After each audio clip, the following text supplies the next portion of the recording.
त्योहारी मौसम शुरू होने के साथ केंद्रीय कर्मचारियों के लिए सौगातों की बौछार शुरू हो गई है। जीएसटी घटाने के बाद अब सरकार एक और खुशखबरी देने वाली है।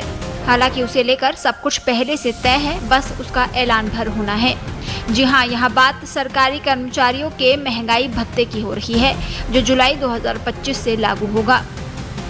बताया जा रहा है कि केंद्र सरकार के कर्मचारियों का महंगाई भत्ता यानी डीए जल्द ही बढ़ने वाला है। 8वें वेतन आयोग के गठन का लंबे समय से इंतजार कर रहे कर्मचारियों और पेंशन भोगियों के लिए सरकार दिवाली से पहले ही डीए हाइक का ऐलान कर सकती है। इस कदम से लगभग 1.2 करोड़ से ज्यादा केंद्र सरकार के कर्मचारियों और पेंशन भोगियों को बड़ी राहत मिलेगी। दशहरा और दिवाली से पहले कमाई बढ़ने का फायदा कर्मचारियों को मिलने का पूरा अनुमान लगाया जा रहा है। सरकार जुलाई 2025 के लिए डीए 3% बढ़ाकर 58% कर सकती है। चूंकि ये बढ़ोतरी जुलाई से लागू मानी जाएगी, इसीलिए केंद्र सरकार के कर्मचारियों और पेंशन भोगियों को अक्टूबर की सैलरी और पेंशन में जुलाई, अगस्त और सितंबर यानी 3 महीने का एरियर भी जुड़कर मिलेगा। अक्टूबर के पहले हफ्ते में 3% डीए हाइक का औपचारिक ऐलान किया जा सकता है। सरकार महंगाई भत्ते का ऐलान नवरात्रि में होने वाली कैबिनेट मीटिंग में करेगी, जो 24 सितंबर को प्रस्तावित है। उस तारीख को अगर मीटिंग किसी कारणवश नहीं हो पाई तो फिर महंगाई भत्ते पर फैसला 1 अक्टूबर को संभव है। इन 2 तारीखों में महंगाई भत्ते में बढ़ोतरी का ऐलान हो जाएगा।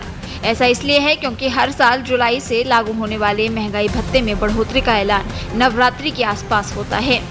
डीए महंगाई से जुड़ा भत्ता है, जिसे इंडस्ट्रियल वर्कर्स के लिए उपभोक्ता मूल्य सूचकांक यानी CPI-IW के आधार पर तय किया जाता है, जिसका ऑल इंडिया CPI-IW 145.0 दर्ज किया गया, जो मई से 1 अंक ज्यादा है।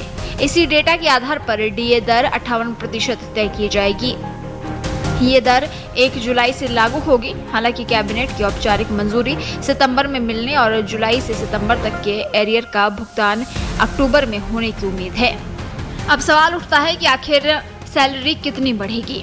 आपको बता दें, 18,000 रुपए बेसिक पे पाने वाले केंद्रीय कर्मचारी का डीए 9,900 रुपए से बढ़कर 10,440 रुपए महीना हो जाएगा, यानी हर महीने 540 रुपए और सालाना 6,480 रुपए का फायदा। वहीं 9,000 रुपए बेसिक पेंशन वाले पेंशन भोगियों की मासिक आय में 270 रुपए और सालाना 3,240 रुपए की बढ़ोतरी होगी। अक्टूबर में मिलने वाले एरियर से त्योहारों से पहले अतिरिक्त नकद मिलेगा। ये अतिरिक्त डीए बढ़ोतरी सरकारी खजाने पर सालाना करीब 8,000 करोड़ रुपए का बोझ डालेगी, लेकिन इससे कर्मचारियों की आय बढ़ने के साथ ही मांग में इजाफा होगा, जो अर्थव्यवस्था को सहारा दे सकता है। 2016 में 7वें वेतन आयोग लागू होने के बाद डीए 0% से शुरू हुआ था।